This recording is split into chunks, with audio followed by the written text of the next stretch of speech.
आशा की किरण।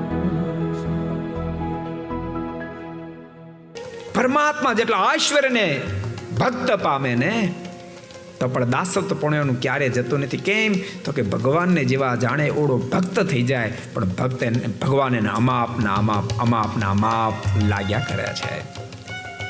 પરમાત્માનું કોઈ માપ ને કાઢી શકે. મહારાજે અદ્ભુત દ્રષ્ટાંત આપ્યા. મહારાજ કે પક્ષીની પાંખમાં જેટલી તાકાત એટલું આકાશમાં ઉડે, પરંતુ આકાશનું માપ ને કાઢી શકે. પક્ષીની ચાંચમાં જેટલી શક્તિ એટલું પાણી મીઠા સાગરનું પીવે, તો જેમ સાગરનો માપ ને કાઢી શકે, એમ ભક્ત ગમે તેટલા પરમાત્માને મહાન સમજે, તેમ છતાંય પરમાત્માનું માપ નીકળી શકે તેમ નથી. માટે જેમ જેમ ભક્ત ઊંચાઈ પામે તેમ તેમ વધારે આધ્યાત્મિક પથમાં ઊંચાઈ પામે, આધ્યાત્મિક પથમાં ઊંચાઈ પામે, દાસત્વ ભાવમાં વધારે વધારે સરળ થતો જાય છે. એ જ ભક્તની ખરી નિશાની છે. ભગવાનના ભક્તો યાદ રાખજો, મહારાજે પ્રથમના 56માં વચનામૃતમાં ટકોર કરીએ છે. માનો આપણે ધર્મ નિયમનું પાલન કરીએ, કદાચ જગત થકી વિરક્ત રહી શકીએ, આપણને ભગવાનમાં પ્રીતિ બંધાય, આપણને પરમાત્માના સ્વરૂપનું જ્ઞાન માને શાસ્ત્રનું જ્ઞાન થાય. આ બધું થઈને હૃદયમાં અહંકાર જો એન્ટ્રી કરે તો સમજો ટ્રેક ખોટો પકડાયેલો છે. ટ્રેક ખોટો પકડાયેલો છે.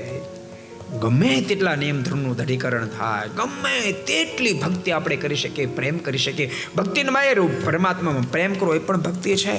માનો કે આપણને મંદિરમાં સેવાનો ચાન્સ મળે, અને ભગવાનના ભક્તો મંદિરમાં સેવાનો ચાન્સ મળે, કોઈ નહીં છોડવાનો, તન મન ધનથી કદી નહીં છોડવાનો.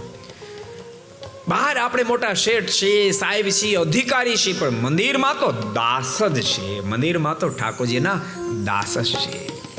મંદિરમાં ક્યારેક પોતું મારવું પડે તો આપણને કઠણ ન પડવું જોઈએ. મંદિરમાં વાસણ સાફ કરવા આપણને કઠણ ન પડે. ગમે એટલી ઊંચાઈ પ્રાપ્ત કર્યા પછી આપણે ભગવાનના દાસ છીએ. આધ્યાત્મિક પથમાં ગમે તેટલી ઊંચાઈ પ્રાપ્ત થાય, લૌકિક બાબતમાં ગમે એટલી ઊંચાઈ પ્રાપ્ત થાય, પણ પ્રભુના તો દાસ જ છીએ. અને ભગવાનના ભક્તો દાસપણાના ગુણ આવે એટલે આપણે બધે કામ લાગે. પરમાત્માના દાસ થાય તો ઘરમાં સરળ બની શકીએ.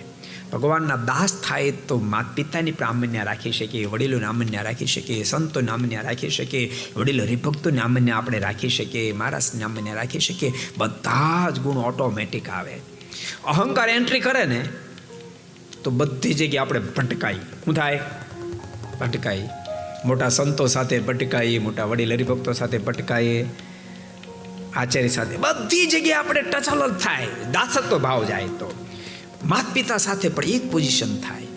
सरलता आवे तो बहुत जगह कोमलता आवे। को पसंद आया हो तो लाइक करें और शेयर करना मत भूलिए। सब्सक्राइब करें सरदार कथा चैनल को और बेल आइकॉन पर क्लिक करना मत भूलिए लेटेस्ट वीडियो सबसे पहले पाने के लिए।